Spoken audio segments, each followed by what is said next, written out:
ngaoskeun kana doa iftitah itu adalah pangkatna sunnat hayat.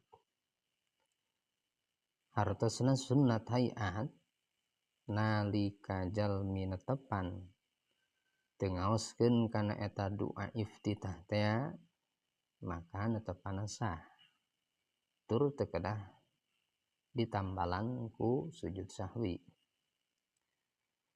Nu janten masalah kumaha pami eta jalmi ngaoskeun doa iftitahna benten sareng kagaliban jalmi-jalmi anu sakumaha biasana.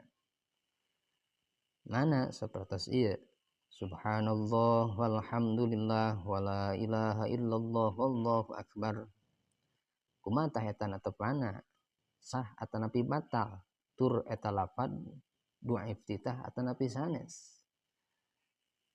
Maka alhasil nu neme diaoskeun sami eta kalebetkeun kana doa iftitah tur netepana sah.